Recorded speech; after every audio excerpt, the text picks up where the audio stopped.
Today I decided to revisit my EvoI video and prove that this deck is even better than it was. And oh boy, it did not disappoint. Now here's the deck. I'm not gonna go into too much detail because I have a separate video for EvoI which you can check out in the channel as well. But just to go over it really quickly, we play one copy of Cthulhu, one copy of Basilius, 2 copies Basilius, 3 copies Cerzio with 3 copies with 1 copy of the Awakening, 3 copies of the Unleashed, 3 copies of the Domain, 2 copies of the Gorgoneo and also Slim, 1 copy of the Retribution which is Solemn Judgment. Now the great thing about EvoI is that with the addition of the triple tactics trust, you have 6 copies of Unleashed basically, and this just boosts the consistency a lot. We also play the Port of Prosperity, we also play the triple tactics talent, and this is a lot of draw power right here. Also play the Domain, which is also the effect that adds to hand the Cerzio. Now we do play the 1 Kurikara and 2 Nibiru with 1 Kaiju just to counter the Kashtiras here. Now the Kaiju is actually pretty cool also versus Purli, with the Kurikara as well being good against Purli and also Kashtiras. And as of the spice, I play 1 copy of Ghost Reaper here with 1 copy of the Arise card, and if you know, you know. When you activate Ghost Reaper, the effect allows you to reveal 1 monster in the extra deck and your opponent must banish all cards in their extra deck that are with the same name, basically a Rise card. And they're just gonna lose a Rise card. And even if they don't, I mean, you can just get rid of something like Zeus, something like Access Code. It is still usable in some cases. And that's basically it for the deck list. There's nothing too complicated in the extra deck. The one thing I gotta point out is that I play 1 copy of Gorgon and Cerzio. I don't think you need more than 1 copy of Cerzio and Gorgon, honestly, dude. Unless it's some sort of a huge grind game, you're just not gonna use them that much. You could put them in the deck if you have them, but even if you don't have them, even if you have only 1 copy of each, you can still play it. It's perfectly fine. I've been playing like this all day. But that was it for the deck list. Now let's get into the spicy games. Okay, now first of all, let's activate the Port of Prosperity so that he potentially ashes it and we don't lose our EvoI Unleashed, but I'm only gonna go for 3. Okay, banishing 3 cards, and now let's see if he ashes it. He did not ash it, which is a little bit unfortunate for me, but it is what it is, and probably the Basilitrice is best just because it's an additional body here. Now let's activate my EvoI Unleashed here and let's send to the graveyard. Now the problem is this is the best card to send to the graveyard. Yeah, Catoblepas has the same effect, so let's send it to the graveyard. Let's also send the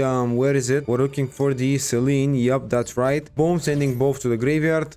And my opponent allowed it to go through, so I'll just add a Gorgoneo from my deck to my hand. Now let's activate the effect of my Cerzio in the graveyard, which will let me just banish the EvoI Unleashed and get it back, set it onto the field. Boom, setting it onto the field. And now let's normal summon my Cerzio here. Activate the effect, which would then let me add 1 EvoI card from deck to hand. Now I could add the EvoI Domain. You know, if I add the Domain, I'll be able to go into additional bodies, so I'll have 3 bodies to go into a lot of cool things, but I'll just go for the Retribution. I think it's a little bit better since there is Solemn Judgment. Now let's just set it face down onto the field. And let's firstly activate the effect of my Catoblepas to special summon it here. Okay, special summoning in defense mode. And now let's special summon my Basilitrice from my hand onto the field as well. Pretty standard EvoI combos. By the way, my opponent is actually really tempted into using something, but I'm actually gonna go into the DDD Stone King Darius and then I'm gonna summon the Machinex. And if he has Nibiru, that's gonna be really annoying for me to deal with, but let's see if he does. Now let's use my Darius and go into Machinex here, which is a 2 monster negates, which is pretty good. And unless he has Nibiru, my board is gonna be pretty cool. Now let's activate my Celine and equip it onto my Cerzio. And I'm also gonna do the same with Gorgoneo here. Let's activate the Gorgoneo as well. And let's equip it to Cerzio as well. And it's 3600 attack already, which is great. Now let's hit Cold Bypass turn. Now there is other ways to play this. There is a way to actually link someone during your opponent's turn, which is also a cool play to do. But I decided to go for the Machines because this is a pop effect plus 2 monster negates. And I'm gonna fire off 1 of the negates immediately because there's no point letting Ariana resolve here when I can just negate it freely. And I'll attach these 2. And the arena will get attached to it, which will give me an additional interruption as well for next turn. Oh wait, hold on, wait, it does attach it, it just attaches it? Activating the effect of the Chandragleer now, okay, sure, fine. Discarding the Cool Clock, I could negate the effect of Chandragleer. I could also code buy the Cool Clock, but he probably has another one. I'll actually just change the effect of my code buy onto the Chandragleer, so I limit him in terms of resources. The reason why I do this is because he will be forced to just set the Big Welcome Labrynth, which he has in hand. Also, he probably has a second copy of Cool Clock because there's no way he doesn't want to activate Cool Clock this turn, right? I mean, we can all agree to that. And chaining Maxi just for 1 card, potentially 2, because, you know, as I said, you could link someone during your opponent's turn. 1 card from his hand is the Cool Clock, most likely. 1 card is a Big Welcome Labyrinth, so let's see what he will do now. Setting 2 back row here. Setting 3 back row, and the last card being, let's see what it is. I'm actually gonna link someone right now. I'm gonna go into Cerzio by using the Basilitrice, the Celine, and also the Cerzio, and I can actually equip to it quick spell. By the way, wait, I could have. No, I actually shouldn't have done it. I should have kept the Cerzio. Okay, I misplayed here. I should have kept the Cerzio onto the field. For a second, I thought that I can equip one of the cards to this guy, but apparently I'm stupid. I haven't played this deck in a while. And now I can activate the effect of my Celine to banish the Gorgonio and set it onto the field. Activating the Gozen match. Now, that is a little bit annoying, but I am actually not gonna negate it, dude. Now let's also activate Celine and equip it to my Zerzio here. And, you know, pardon me for the misplay, it was a little bit stupid. Activating the Welcome Labrynth now. And I won't actually negate the Welcome Labrynth. I would rather negate the Big Welcome, because that is the one that is gonna give him an actual interruption. Special summoning Lady Labrynth makes sense. That's exactly what I would do as well. And now I could change Zerzio, but wait a second. Wait, what? I cannot special summon. Oh yeah, because of the Gozen match, right? So now let's turn the mechanics to attack mode. And I could go into some more plays here, but there's no point doing that. You know what? Let's just chain the Zerzio's effect, and I will attempt to pop the Kuklak here. And now he changed the Big Welcome Labrynth, to which I can chain my Evo Eye Retribution, which negates the Big Welcome Labrynth. Maybe I should have popped one of his back row. Maybe I should have popped the Gozen match actually. Okay, that would have been a lot better. I am just again misplaying here, which again, pardon me for that. And Celine gets some attack more. Chaining his last back row, which is the Eradicated Epidemic Virus, tributing his own Lady Labrynth as his last resort move just to get rid of my Gorgonio. I'm not seeing that. I'm not seeing how that's a good play. I can still get game from here.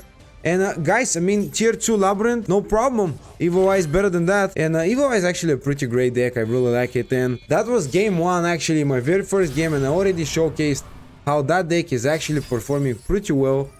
Now let's proceed to the battle phase. And boom, that was it.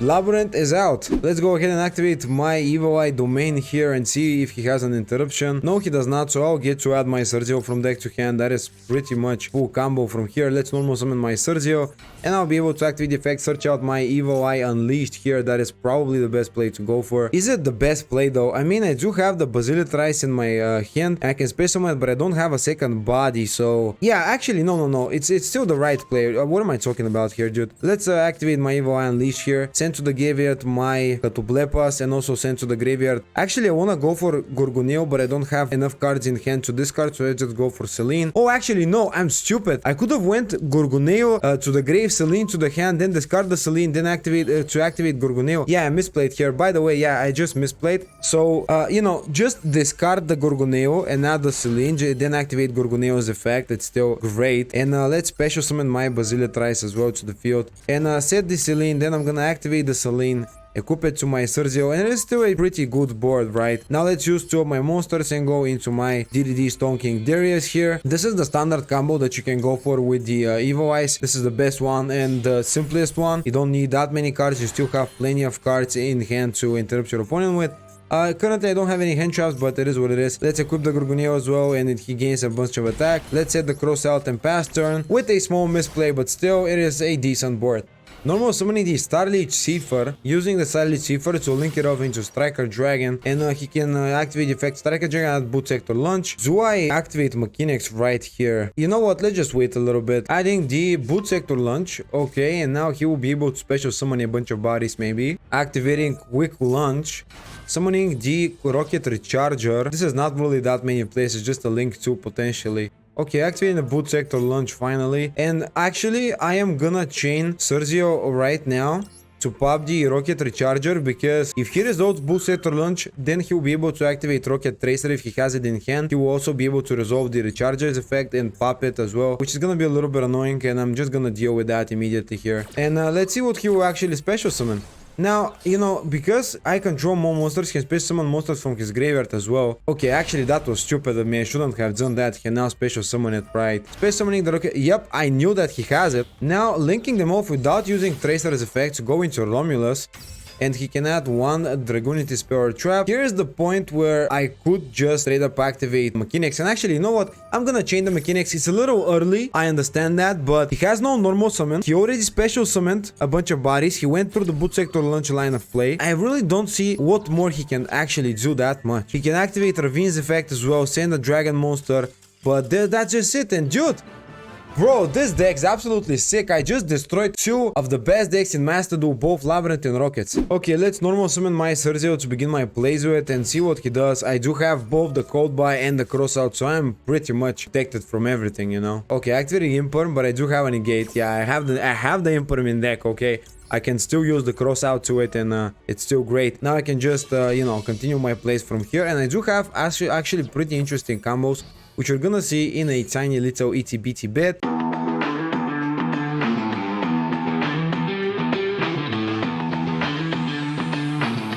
So currently I have 1 popping effect, 2 sucking effects. Also I can space summon the Basilitrice, go into a Link 3 Zerzio, also activate the effect of EVOI Unleashed and equip something to it and all that stuff. Special summoning the Unicorn, okay, and immediately chaining the Cerzio makes a lot of sense. We need to pop that Unicorn, bro. Cannot allow you to activate it. Okay, popping the Unicorn immediately, now I gain a whole bunch of attack more.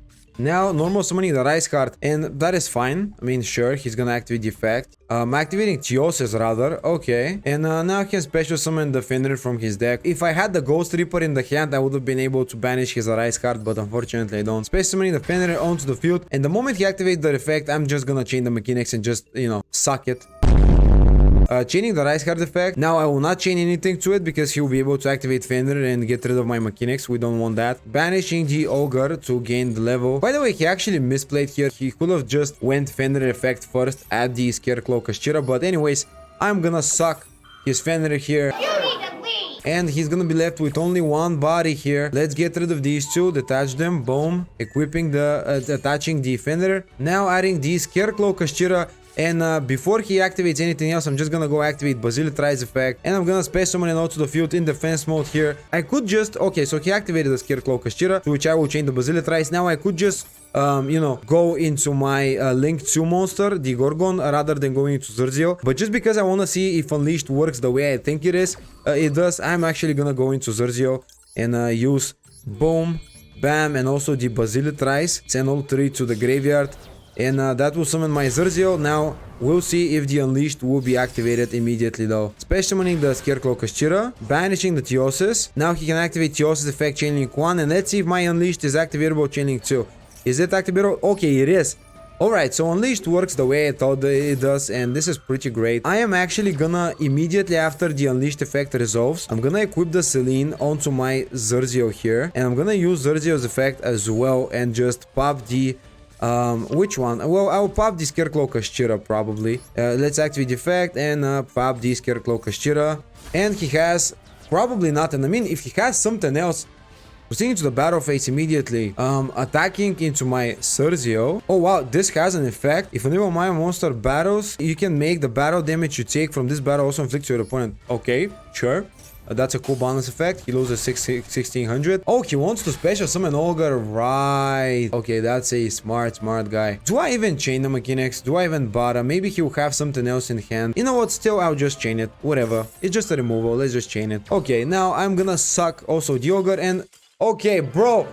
I destroyed Kashtira's absolutely cracked EVOI deck. This deck surprises me. Alright, that's a good point to end the video here, and I am just as surprised as you are. I had no idea that this deck is actually capable of putting up that many interesting interruptions, and with the increased consistency, it is just incredibly cool. If you have the cards, obviously you can give it a try. It's a fun deck also. But that was it for the video. If you liked the video, consider dropping a like and subscribe. Also, leave a comment below what you think about EVOI. And if you have any other suggestions for decks you would like me to review, you can let me know in the comments below as well. And I'll see you in the next video. Have a great day.